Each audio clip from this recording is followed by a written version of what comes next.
PGT की भर्ती आई कल, ठीक है। एचएसएससी की एडवर्टीजमेंट नंबर 13/2019 पहले निकली थी, वो रद्द कर दी गई भर्ती। एचपीएससी में भर्ती दे दी गई, जबकि जो इशू का इन्होंने हवाला दिया वो इशू बहुत पुराना था और गजट अमेंडमेंट में लिख दिया था कि भाई जो ग्रुप बी की पहली सर्विसेज हैं, शुरुआती सर्विसेज, वो एचएसएससी करवा सकता है। लेकिन इन्हें कोई ना कोई बहाना करके अभ्यर्थियों की फीस भी तो हजम करनी थी और फिर बाद में इसमें इंटरव्यू भी लागू करना था, 70 और चीजें हो सकती है, तो उसको एचपीएससी में डाल दिया गया। एडवर्टीजमेंट नंबर 32/2022, ठीक है। 2015 में लास्ट पीजीटी की रिक्रूटमेंट निकली थी जो 2018 तक लगाए गए हैं, लेकिन मतलब 2015 में निकली हैं तो आप ये मान के चले कि 2015 में जो वैकेंसीज निकली थी उतने पदों की आवश्यकता थी 2015 में। तो उसके बाद यदि कोई भी भर्ती नहीं हुई है तो लगातार जो विभाग हैं, शिक्षा विभाग है, लगातार अन्य जितने भी सब्जेक्ट्स हैं उसमें रिक्तियां होनी चाहिए थी, क्योंकि समय दर समय, साल दर साल आपकी रिटायरमेंट भी होती जाती है, कुछ और अनहोनी भी हो जाती है, कहीं और किसी की जॉब लग जाती है, छोड़ के भी चला जाता है, तो वो पद भी तो रिक्त होते हैं। लेकिन यहाँ पे जबरदस्त मैजिक होता है हरियाणा में कि यहाँ पद खाली ही नहीं होते हैं। मतलब मुझे समझ नहीं आ रहा है ऐसा कैसे होता है। हाँ, ये जो रिटायर्ड पर्सन होते हैं उन्हें रीइंस्टेट कर लेते हैं, ये एचकेआरएन में ठेके पे भर्ती करने की कोशिश करते हैं, ये सारे उल्टे सीधे काम करते हैं। लेकिन ये उल्टे सीधे काम कह के क्या किए जाते हैं कि जब भी परमानेंट रेगुलर भर्ती आएगी तो आप लोगों को हटा दिया जाएगा या सेवानिवृत्त कर दिया जाएगा। लेकिन क्या असल में ऐसा होता है? नहीं होता है, बिल्कुल भी नहीं होता। ये बैकडोर एंट्रीज होती हैं भाई। ग्रुप बी में सीधी बैकडोर एंट्री हो रही है, घुसा रहे हैं अंदर, बुला रहे हैं। रेगुलर करने की जरूरत क्या है जब कम पैसों में काम चल रहा है? तो ये सब चीजें हो रही है। आते हैं लाइफ टाइम एस्टेट, मैं सारे इश्यूज पढ़ूंगी एक एक करके, ठीक है, और एक एक इशू में इसमें ऑलमोस्ट सभी कवर करने वाली हूं। पहला, life time estate validity. Life time estate validity के लिए बहुत बार पहले आवाज उठा चुकी हूँ, बोल चुकी हूँ। बहुत सारे अभ्यर्थी बहुत समय से बोल रहे हैं इस चीज को, और मैं बड़ी पॉजिटिव थी और हूं भी इसे लेके कि एस्टेट की लाइफ टाइम वैलिडिटी होगी, over the period of time ये होगी, क्योंकि मेरी जितनी अंदर जितने सर्कल से जैसे बात हुई है, जो भी है, तो ये पॉजिटिव मैं यहां से मैसेज आपको दे रही हूं कि मुझे ऐसा लगता है। बट स्टिल वो जब तक ऑफिशियल किसी कागज पे नहीं आ जाता है हम विश्वास नहीं करेंगे। तो इसके लिए हमें आवाज उठानी है एस्टेट लाइफ टाइम वैलिडिटी। बहुतों ने लाइफ टाइम के चक्कर में रिसेंट एस्टेट फॉर्म नहीं भरा, तो ये उनकी गलती। आपने क्यों नहीं भरा? आपको भरना चाहिए था ना। जब तक ऑफिशियल किसी कहीं पे लिखा नहीं आ जाता है तब तक किसी को बिलीव नहीं करना है हमें, राइट? लेकिन मोस्ट प्रॉब्ली आ जाएगा। दूसरा, रिसेंट एस्टेट के रिजल्ट कि वेट करेंगे क्या? एस्टेट 2022 को शामिल करेंगे क्या? ये बहुत बड़ा सवाल रहेगा सरकार और एचपीएससी से। देखते हैं इसका क्या रहेगा। 2019 और 2022 एचएसएससी एचपीएससी 3 साल तक, 2019 में जब ये भर्ती निकली थी एचएसएससी के द्वारा, अभ्यर्थी उसी पैटर्न पे तैयारी करते रहे। सिलेबस मेंशन्ड था, पैटर्न मेंशन था, अभ्यर्थियों को पता था कि ऐसे तैयारी करनी है, वो करते रहे। अचानक से इसे एचपीएससी को दे दिया, तो अब क्या सिलेबस रहेगा, क्या पैटर्न रहेगा, क्या क्राइटेरिया रहेगा, ये कौन बताएगा? और क्या ये एकदम आप मिराकुलसली मतलब अलग कर देने वाले हो, एकदम भिन्न कर देने वाले हो एचएसएससी से, या उसमें कुछ कॉमन भी डालने वाले हो? ये बहुत बड़ा सवाल है, क्योंकि एडवर्टीजमेंट के साथ ना सिलेबस दिया गया है, ना पैटर्न दिया गया है, ना ही क्राइटेरिया बताया गया है कि कैसे भर्ती करने वाले हैं। एक क्लॉज जरूर मेंशन्ड है जिसके बारे में मैं लास्ट में बात करूंगी, लेटर स्टेजेस पे बात करूंगी। लेकिन अभी आपने एडवर्टीजमेंट के साथ सिलेबस क्यों नहीं दिया है? पहला सवाल। दूसरा, क्राइटेरिया और पैटर्न क्यों नहीं बताया है? ये बताया जाए। और यहां मुझे पर्सनली जो भी मेरा इनके साथ अनुभव रहा है उसके हिसाब से बता सकती हूँ कि मुझे डर लग रहा है ये कहीं एकेडमिक जो क्वालिफिकेशंस है उसको बीच में ना घुसा दें रिटन एग्जामिनेशन के। ये चीज ना हो जाए, और ये चीज होनी नहीं चाहिए, क्योंकि सेमेस्टर के आधार पे अलग नंबर मिलते हैं अभ्यर्थियों को, वैसे अलग नंबर मिलते हैं। अगर एकेडमिक क्वालिफिकेशंस को लेते हैं तो वहां बहुत गड़बड़ सिस्टम हो जाएगा, और ऐसा इन्होंने कर रखा है। क्राइटेरिया भी जानबूझ के अभी नहीं दिया एडवर्टीजमेंट के साथ। क्यों नहीं दिया? क्राइटेरिया इन्होंने असिस्टेंट प्रोफेसर की भर्ती में छुपाया था।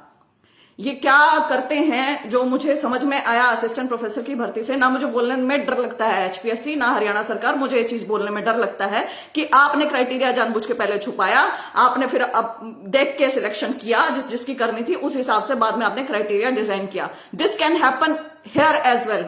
तो हमें हर हालत में सिलेबस, हर हालत में एग्जाम पैटर्न और हर हालत में क्राइटेरिया ऑफ सिलेक्शन चाहिए ही चाहिए। ये तीनों चाहिए एग्जामिनेशन से पहले और जल्दी से जल्दी दो। आप कह रहे हो फरवरी में एग्जाम ले लोगे, अब तक बच्चों के पास नवंबर में आपने ये चीजें दी भी नहीं, भर्ती निकाल दी बिना बात की। क्या बोगस सी भर्तियां निकालते हो, उसमें कुछ दे दिया करो। क्या बताते हो, क्या बताना चाहते हो? जो आपने भर्तियां दी हैं उसके ऊपर भी आते हैं। अभी 2019 में जो अभ्यर्थी योग्य थे उस भर्ती में, एज वाइज भी, एस्टेट वैलिडिटी वाइज भी, उनका क्या होगा? एज रिलैक्सेशन का क्या हुआ? उन्हें इस भर्ती में मौका मिलेगा क्या?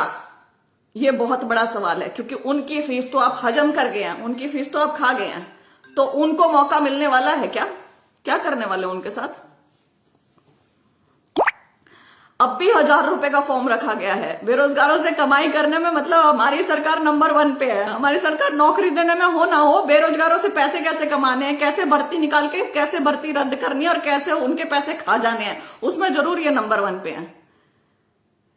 एज रिलैक्सेशन चाहिए हमें। 2019 में जिन अभ्यर्थियों ने फॉर्म भरा था और जो उस टाइम एलिजिबल थे, जो आपकी गलती की वजह से आपने भर्ती रद्द करी है, उन अभ्यर्थियों को एज रिलैक्सेशन दिया जाए, एस्टेट की रिलैक्सेशन दिया जाए। एस्टेट खैर लाइफ टाइम वैलिड हो जाएगा तो ये वाला पॉइंट रहेगा नहीं, लेकिन स्टिल अगर ये ऑफिशियल डॉक्यूमेंट पे कहीं नहीं लेके आते हैं तो वो वाली वैलिडिटी अभी हमें चाहिए हर हालत में इस वैकेंसी में। ऐसा नहीं है कि तुम लोग भर्तियां निकाल लोगे, पैसे खाते रहोगे, लोगों की करियर के साथ भी खेल रहे हो, भावनाओं के साथ भी खेल रहे हो, हर एक चीज के साथ खेल रहे हो। मतलब टॉय खिलौने बना दिए हैं बेरोजगार, यहां से वहां बस इनको टॉस करते रहो।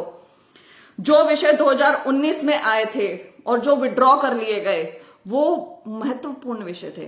असल में तो वहां पर भी थोड़े बहुत और विषय ऐड होने चाहिए थे। अभ्यर्थियों की डिमांड थी कि ज्योग्राफी की क्यों नहीं है, ये बहुत सारे अन्य विषयों की वहां पे भी डिमांड चल रही थी, लेकिन यहां तो कमाल ही कर दिया, गजब कर दिया। यहाँ की अगर हम पढ़ते हैं ना, मतलब मैंने लिस्ट पढ़ी और मुझे पढ़ के ऐसा लग रहा था कि ये ना सिर्फ और सिर्फ मजाक बनाने के लिए वैकेंसी आई हुई है।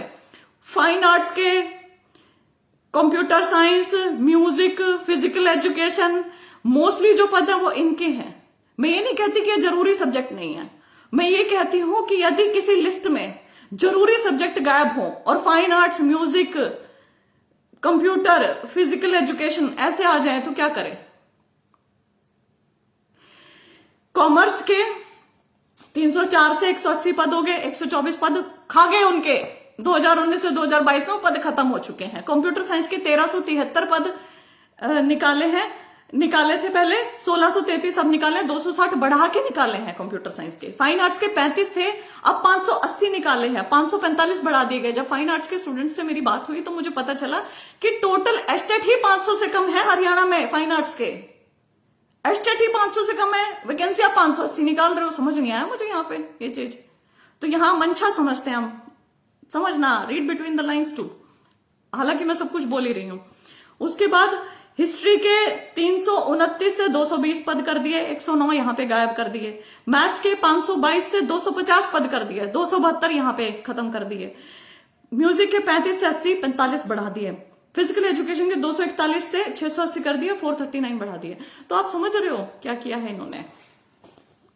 और जो पद गायब कर दिए, बायोलॉजी के गायब कर दिए 127 पद, केमिस्ट्री के गायब कर दिए 131, इंग्लिश के 530, हिंदी के 194, उर्दू के 6। जब आरटीआई लगाते हैं ज्योग्राफी की, जो काफी समय से सोशल मीडिया पे घूम रही थी, उसमें आरटीआई में हरियाणा सरकार बताती है कि इनके पास 443 पद खाली हैं ज्योग्राफी के। खाली है तो उनका क्या करोगे? खत्म करोगे क्या? भूगोल की स्ट्रीम स्कूलों से, जैसे स्कूल खत्म किए हैं वैसे भूगोल भी खत्म कर दो। इकोनॉमिक्स का कोई पद नहीं है, संस्कृत का कोई पद नहीं है, पंजाबी का कोई पद नहीं है। पंजाबी के ऊपर मुझे हैरानी होती है, कारण उसका यह कि खुद सीएम साहब ने सिरसा में, जब गुरु नानक देव जयंती थी ना, 550वां जन्मदिन था 2019 में, तब सीएम साहब ने कहा था कि पंजाबी की भर्तियां निकलेंगी, बंपर भर्तियां निकलेंगी। कहां गई?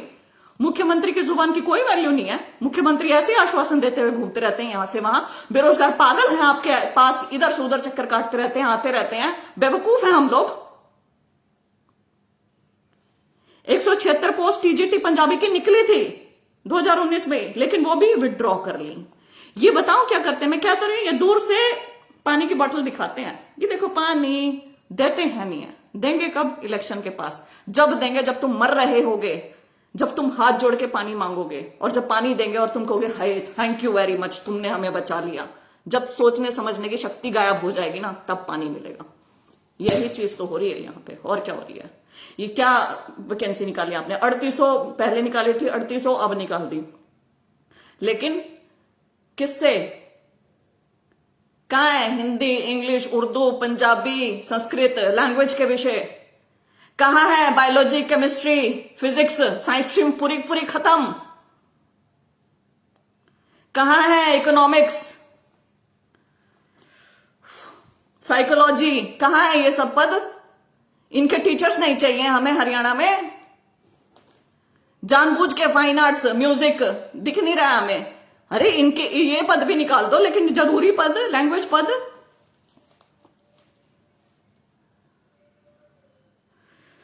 सब भर्ती, मतलब हरियाणा कौशल रोजगार निगम। अरे हरियाणा कौशल रोजगार निगम क्यों लेके आए हो? इसलिए लेके आए ना कि परमानेंट भर्ती जब आएगी तो परमानेंट में इनको डाल देंगे। संस्कृत के पद वहां से, पंजाबी के तो शायद वहां से भी नहीं दिए हैं, कम दिए हैं। मैथ्स के पद सारे वहां चला दिए, इंग्लिश के, हिंदी के।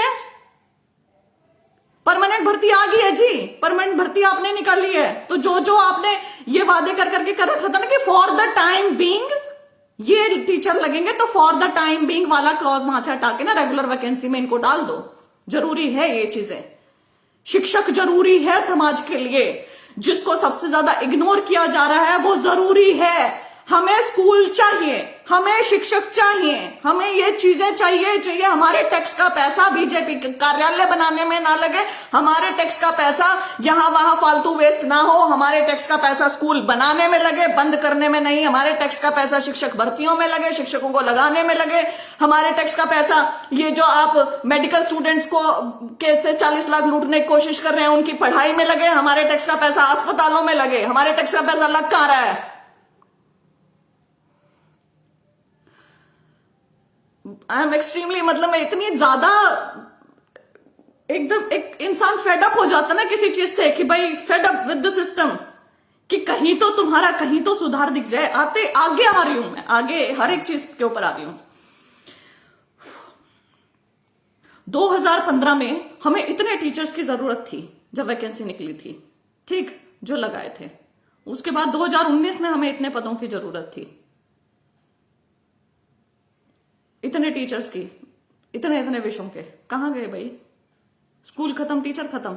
या फिजिक्स वाला मैथ्स पढ़ा लेगा, मैथ्स वाला फिजिक्स पढ़ा लेगा, या आपके हिसाब से तो कंप्यूटर साइंस वाला उर्दू और पंजाबी भी पढ़ा लेगा, क्योंकि उसके तो पद निकले नहीं है। कॉमर्स वाला बायोलॉजी पढ़ा लेगा, फाइन आर्ट्स म्यूजिक वाला शायद केमिस्ट्री, इकोनॉमिक्स, ज्योग्राफी पढ़ा लेगा, है ना?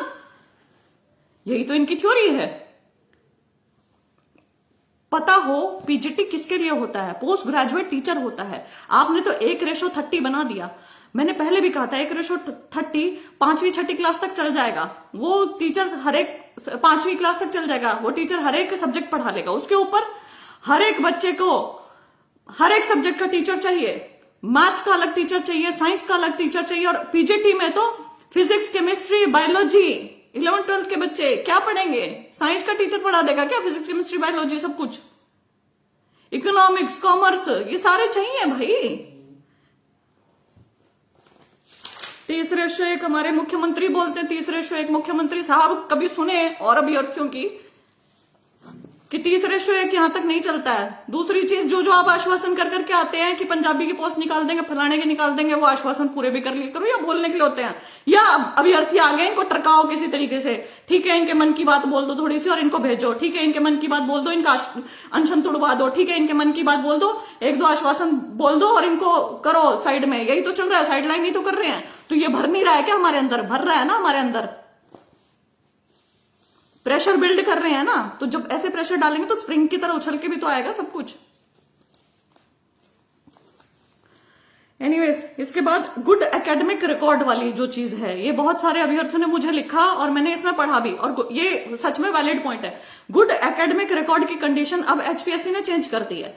ये कंडीशन जो एचपीएससी ने डाली है, ये पहले डाली थी 2015 में एचएसएससी ने, फिर इसके ऊपर केस हुआ था, फिर उसके बाद स्टैंड लिया गया था, चेंज हुआ था। और फिर उसके बाद जब ये स्टैंड लिया गया था ना, Rakesh Kumar and another versus state of Haryana CWP number 19747 ये केस था। HPSC हरियाणा सरकार, ये हम बताएंगे आपको, क्योंकि आप लोग एडवर्टीजमेंट बनाते हो तो देखते नहीं हो।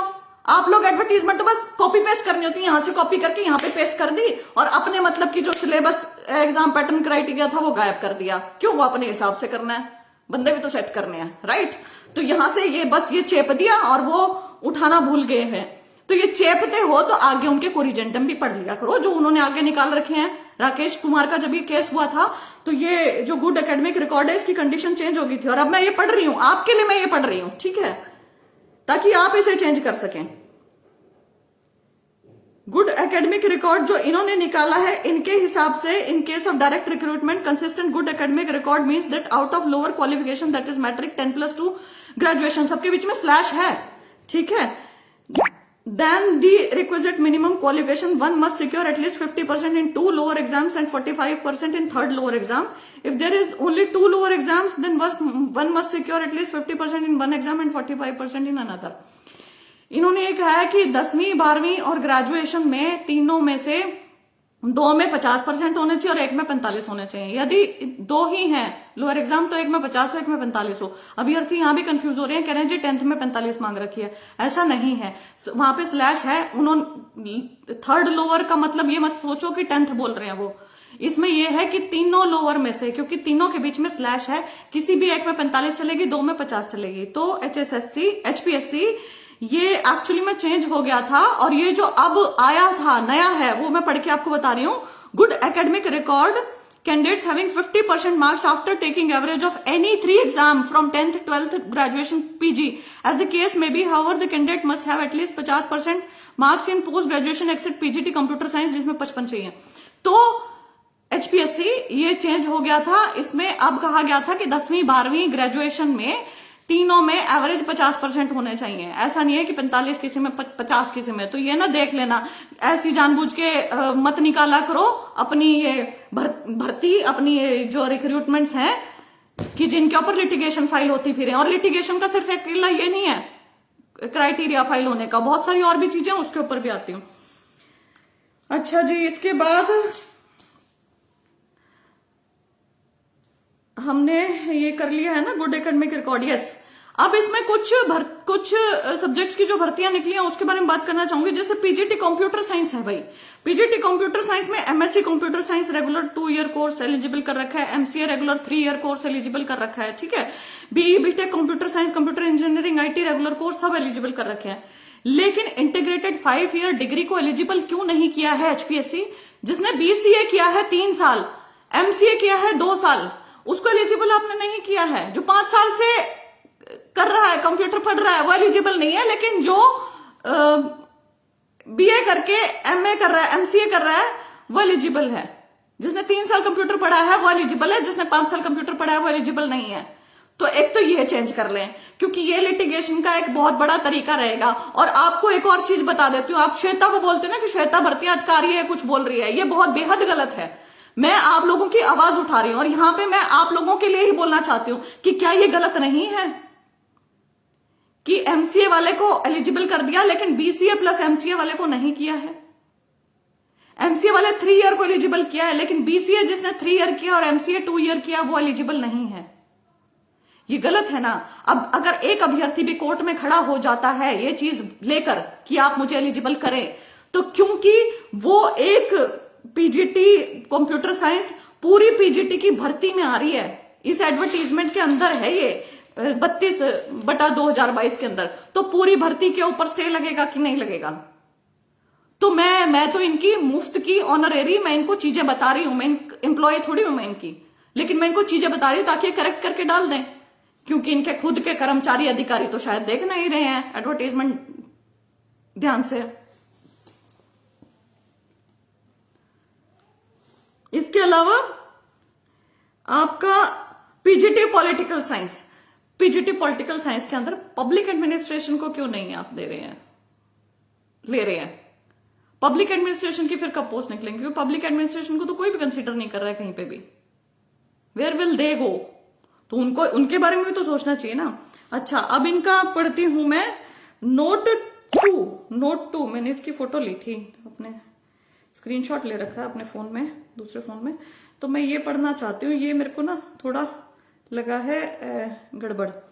नोट 2 में एक तो सेकंड इन्होंने लिखा है, no inquiry asking for advice as to eligibility will be entertained. We are not asking for your advice. We are rather suggesting you that you have done a so many blunders mistakes in your advertisement. Kindly correct them. Otherwise, your vacancy will go into the court of law, HPSC. Okay? हम आपसे advice नहीं मांग रहे हैं, हम आपको advice दे रहे हैं कि आपने जो जो गलतियां कर रखी हैं इन्हें समय रहते ठीक कर ले, अदरवाइज आपकी जो भर्ती है वो कोर्ट में जा रही है। अभ्यर्थी इसमें कोई ना कोई कर देगा, और मैं हाथ जोड़ के बोलती हूँ कि मैं बिल्कुल नहीं चाहती हूं कि इसके ऊपर कोई भी अड़चन आए। मैं चाहती हूं भर्ती पूरी हो, लेकिन इसको समय रहते ठीक भी कर दें, क्योंकि अगर एक भी बच्चा चला जाता है तो भर्ती अटक जाती है। फिर नाम लेते हो तुम श्वेता ने कर दिया। श्वेता कुछ नहीं करती है, श्वेता बस तुम्हारी आवाज उठा रही है।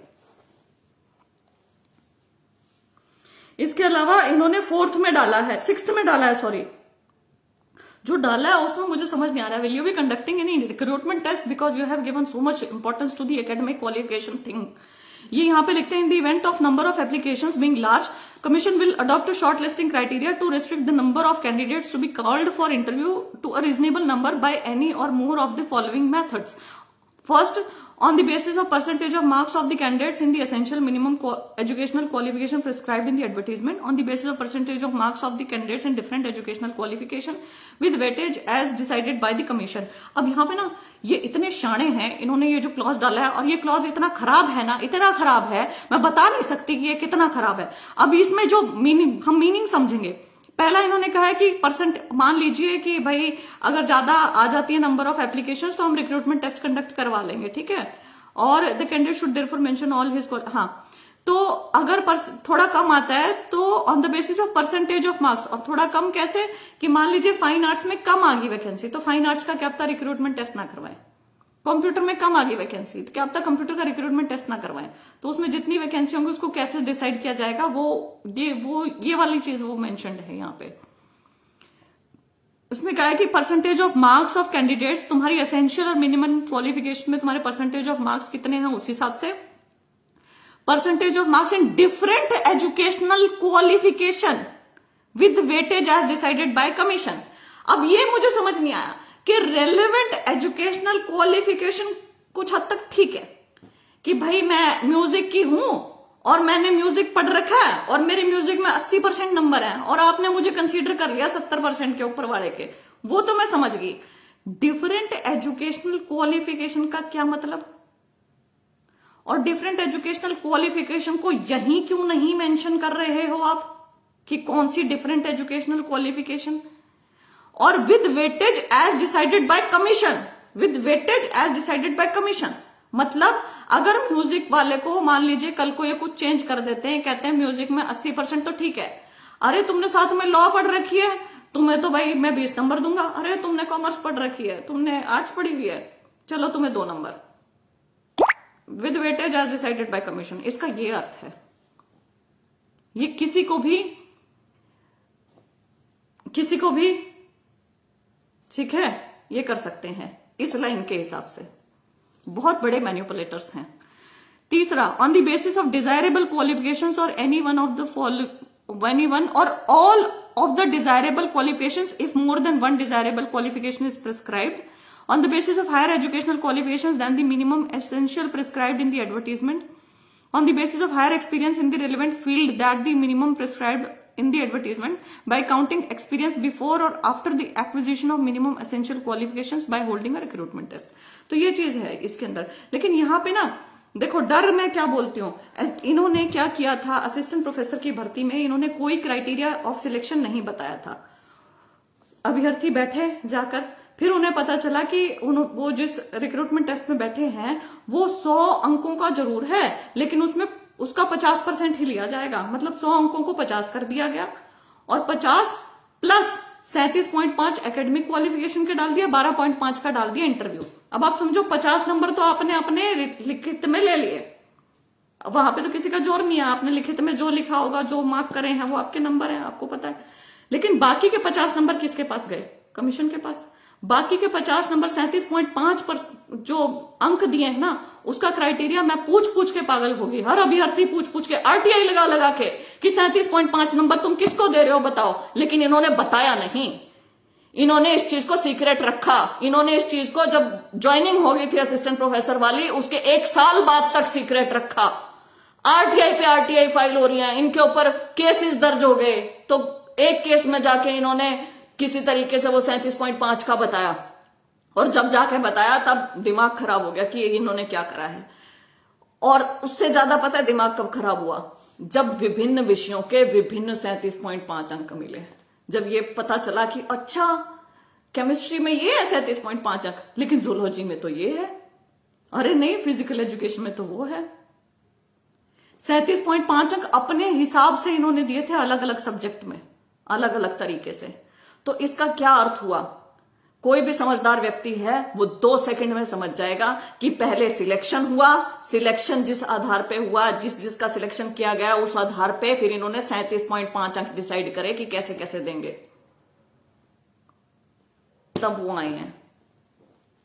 और ऐसा ही ये पीजीटी में कर सकते हैं, no doubt about it. I have no faith in HPSC, Haryana public service commission, क्योंकि ये जो बॉडी है ना, ये अब एचसीएस का भी तो एग्जामिनेशन लिया है, वही भर्ती वही बच्चे बताया जा रहा है जो अनिल नागर ने जिनके रोल नंबर रखे हुए थे उनकी जेब से निकले थे, जो मार्क कर रहे थे, उन अभ्यर्थियों को दोबारा एचसीएस में बैठने के लिए दिया गया है। क्या ट्रस्ट करके चलेंगे इनके ऊपर?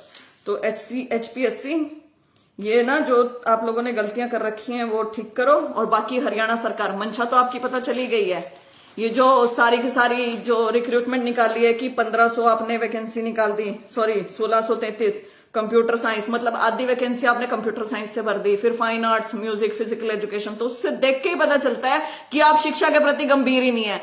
कोई लैंग्वेज की भर्ती नहीं, कोई कुछ नहीं, कोई मेन सब्जेक्ट नहीं।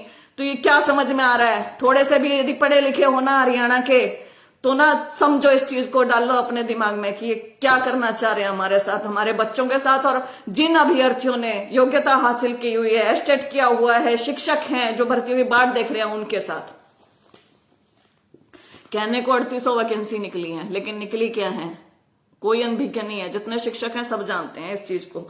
और जो अभ्यर्थी एचपीएससी गए थे उन्हें वर्बली कहा गया कि इसमें 50% वाली कंडीशन भी ये डालने वाले हैं। अब ये ऑफ दी, मतलब मैं क्या बोलूं, मैं इस चीज को ये बोलूंगी कि हालांकि ये ऑफिशियल नोटिफिकेशन में आया नहीं है, एडवर्टीजमेंट में आया नहीं है, लेकिन मैं इसे बोलना चाहती हूं, ठीक है?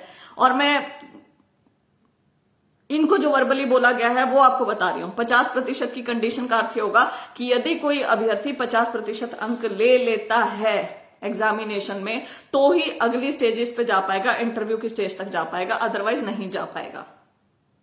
ये इन्होंने एडीओ में करा है, ये जितनी आगे सारी भर्तियां आ रही है, शायद वेटरनरी सर्जन, ये सब कुछ सब में है ये 50% वाली कंडीशन। तो ये जो कंडीशन है ये डालने का औचित्य क्या है?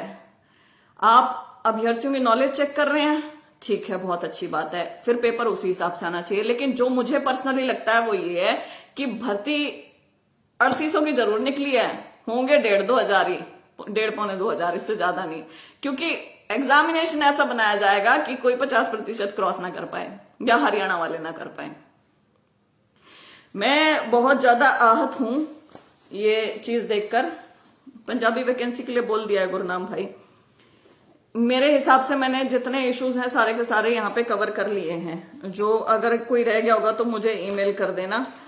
मैं यहाँ आपको ना ये कहना चाहती हूँ कि देखो, मैं बहुत पॉजिटिव हूँ इस चीज को लेके कि भर्तियां रेगुलर निकलनी चाहिए, रेगुलर भर्तियां होनी चाहिए, बेरोजगारी जितनी है हमारे प्रदेश में वो दूर हो जाए, हर एक योग्य बच्चे को रोजगार मिलना चाहिए, उसका अधिकार है। सरकारें आती ही इसलिए है कि वो बच्चों को रोजगार दे। मेरी इतनी मंशा रहती है, मेरी बिल्कुल ऐसी मंशा रहती कि मैं तुम्हारी एडवर्टीजमेंट वापस करवाऊं या नेगेटिव उसमें तुम मुझे देखो, ऐसा कुछ भी नहीं है। Because I have been through it. आप जहां पे हो वहां पे मैं रह चुकी हूं, उस दर्द को महसूस कर चुकी हूं, उस प्रक्रिया से गुजर चुकी हूं, राइट। और उस प्रक्रिया से गुजर चुकी हूं, इनसे भिड़ चुकी हूं, सुप्रीम कोर्ट तक लड़ चुकी हूं, तो मैं जानती हूं कि ये कहां कहां क्या क्या करते हैं। इस वैकेंसी में मैंने जितनी बातें बोली हैं, आपको इसमें से कुछ भी लगा? चीज कि भाई मैंने गलत बोली है। हम क्यों ना डिमांड करें कि हमें सिलेबस मिले एडवर्टीजमेंट के साथ, हम क्यों ना डिमांड करें हमें पैटर्न मिले, हम क्यों ना डिमांड करें कि हमें क्राइटेरिया ऑफ सिलेक्शन बताएं। ये बड़ी इंपॉर्टेंट चीजें हैं। क्यों ना डिमांड करे एक बच्चा इंग्लिश वाला, हिंदी वाला, Urdu, Punjabi, physics, chemistry, biology, ये आपका इकोनॉमिक्स, साइकोलॉजी, ये बच्चे क्यों ना डिमांड करें कि इनकी वैकेंसी आए। कहाँ गई इनकी वैकेंसी, कौन खा गया इनकी वैकेंसी, चाहिए नहीं क्या इनके टीचर्स, क्यों ना डिमांड करें भाई। ये एस्टेट वैलिडिटी वाले इश्यूज आप देखो ना, एस्टेट क्यों ना डिमांड करें, एस्टेट लाइफ टाइम वैलिडिटी आप बोल रहे थे, एस्टेट 2022 वाले क्यों ना डिमांड करें कि भाई आपने हमसे अभी अभी फॉर्म भरवा दिए और अभी आपने इतने सालों बाद वैकेंसी निकाली है, हमें भी इसमें एलिजिबल कर दो।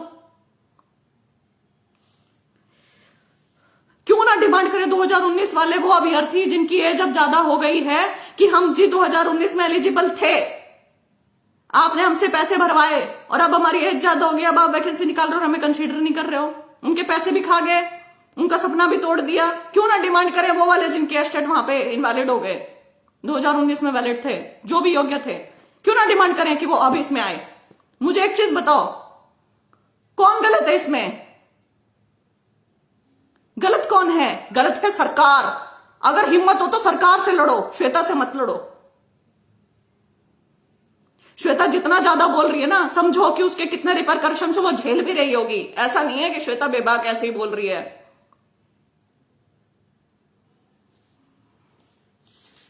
HKRN में सब डाले जा रहे हैं, क्यों ना विरोध करें कि आप टेम्पररी बेसिस पे इतना ज्यादा जोर क्यों दे रहे हो, रेगुलर क्यों नहीं लेके आ रहे हो? बताओ ना मेरे को, क्या इसमें गलत बोल रही हूं मैं? गुड एकेडमिक रिकॉर्ड, कोई खुद से गलत डाल देते फिर कहते एडवाइस हमसे मांगने मत आना, तो क्या करेंगे अब? तुम्हारे ऊपर केस कर दे जाके, क्यों ना कहें कि इसको ठीक करो। MCA वाला जैसे मैंने केस बताया, क्यों ना इंटीग्रेटेड 5 साल वाले एलिजिबल हैं, क्यों ना वो लोग जाएं, खड़े हों, उन्होंने भी तो पढ़ाई कर रखी है भाई, क्या उन्होंने कर रखी है जिनका यहां पे लिखा हुआ है? अधिकार सबका है। हमारे प्रदेश के साथ दिक्कत पता क्या हो रही है कि हमें अपना दुख लगता है, दूसरे का दुख लगता ही नहीं है। हम अपने लिए खड़े हो सकते हैं, बस मेरा मुद्दा, दूसरे का मुद्दा ही नहीं है। जिस दिन एक दूसरे का दुख पकड़ के एक साथ ऐसे हाथ पकड़ के खड़े होने लग जाओगे ना, उस दिन देखना है सरकारें कैसे कांपेगी।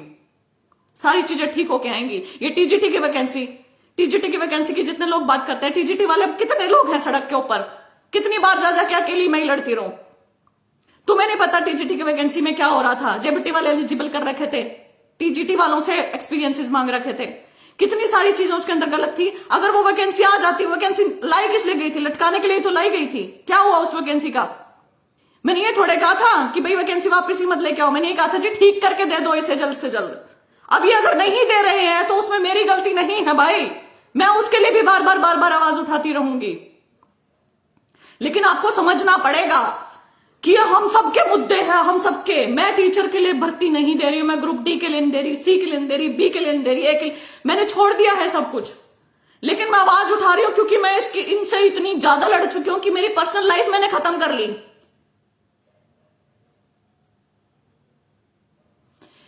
कितने संस्कृत, पंजाबी, मेरे सब्जेक्ट की भर्ती नहीं आई है, ये नहीं आई है, वो नहीं, कितने लोग मतलब कितने ज्यादा दुखी है। तुम एक दूसरे का दुख नहीं समझ सकते हो। मुझे इतना फील क्यों होता है? मैं ही इमोशनल इंसान हूं एक अकेली इस धरती के ऊपर, या हरियाणा के अंदर।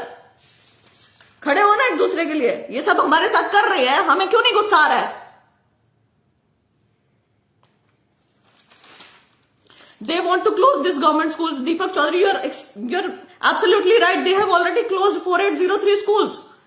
And they are moving ahead with their plan because we are not reacting. Because we have developed this habit of accepting everything. Because we have developed this habit of कि जो भी हमें हमारी प्लेट में परोसा जाएगा, चाहे वो कुछ भी हो, हम उसे खा लेंगे। हम उसे नाक बंद करके, आंख बंद करके, हम गला पकड़ के उसे खा लेंगे, निगल लेंगे। हम ऐसे हो गए हैं। क्योंकि खैर, जितने भी इश्यूज हैं, जितने भी ये वाले इश्यूज हैं, मैं आप लोगों से प्रार्थना करती हूं हाथ जोड़कर कि आप सब लोग ये सब लिखित में HPSC को देकर आएंगे और जिस कागज पर देकर आएंगे उसकी एक फोटोस्टेट साथ में लेंगे और रिसीविंग लेके आएंगे। ये बेहद जरूरी है। क्यों? क्योंकि सब लोग ये कहते हैं, हालांकि मैं लड़ रही हूं, कहते हैं श्वेता को ही प्रॉब्लम हो रही है और किसी को नहीं हो रही। जब तक एग्रीव्ड बच्चा घर से नहीं निकलेगा ना, और एग्रीव्ड बच्चा ये ना सोचे कि मैं क्यों जाऊं, मेरी जगह पे कोई और चला जाएगा, ऐसा मत करो। जाओ, पंजाबी वाले बच्चे इकट्ठे होके जाओ एजुकेशन डिपार्टमेंट, क्योंकि आपकी वैकेंसी वहां से नहीं आई है ना, आप वहां से देखो। ज्योग्राफी वाले वहां से देखो, जहां आपका समाधान हो सकता है वहां जाओ। जहां जैसे कंप्यूटर वाले वो HSSC जाओ, एजुकेशन डिपार्टमेंट जाओ, लिखित में ये चीज देकर आओ कि यहां गलती है, इसे ठीक करो। ये करवानी है। जहां तक सिलेबस, एग्जाम पैटर्न और क्राइटेरिया की बात है, ये हर कोई अभ्यर्थी जो भी जा रहा है वो अपनी एप्लीकेशन में लिख के देगा। ठीक है सुमन लता बहन, मैंने ये सारा कुछ पीछे बोल दिया, आप उसको देख लेना। मैं कह रही हूं अपने इशू पे फोकस करो, और जो जनरल इशू रहेगा ना, जैसे आपको सिलेबस चाहिए, क्राइटेरिया चाहिए, एग्जाम पैटर्न चाहिए, तो उसके बारे में सब लिखेंगे। हमें चाहिए, हमें दूसरी असिस्टेंट प्रोफेसर वाली भर्ती नहीं चाहिए यहाँ पे, क्योंकि आप हर एक केस में से बच के निकल रहे हैं यहां से, इसका मतलब ये नहीं है कि आप गलत नहीं है।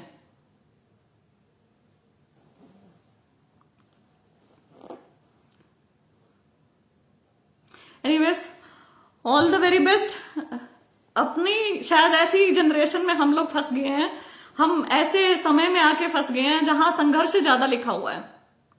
ठीक है, और संघर्ष लिखा है तो संघर्ष करेंगे और ग्रेसफुली करेंगे। विजय सिंह, मुझे पता है ज्योग्राफी की नहीं आई है, इसी संदर्भ मैंने बोला भी, और 443 आपकी RTI घूम रही है ना, तो जाओ ना एजुकेशन डिपार्टमेंट, पूछो कि क्यों नहीं दी है। ठीक है, all the very best. I will always be with you. Do not think that मैं नहीं हूं। मेरा शिक्षा के प्रति, शिक्षकों के प्रति, स्कूलों के प्रति बहुत ज्यादा झुकाव है। क्योंकि मैं जानती हूं कि यहीं से ही नींव डलेगी अच्छे समाज की। और यहां हमारे प्रदेश में क्या हो रहा है, नींव ही हिलाई जा रही है हमारी, तो नींव ही उखाड़ी जा रही है, और हमें गुस्सा नहीं आ रहा है। इस चीज पे मुझे गुस्सा आ रहा है, अदरवाइज मैं शांत इंसान हूं, ऐसा कुछ नहीं है। All the very best all my brothers and sisters. कोई भी दिक्कत हो, shwetasinghdool@gmail.com, वहां पे लिख देना, मैं देख लूंगी उसे। शुभ रात्रि।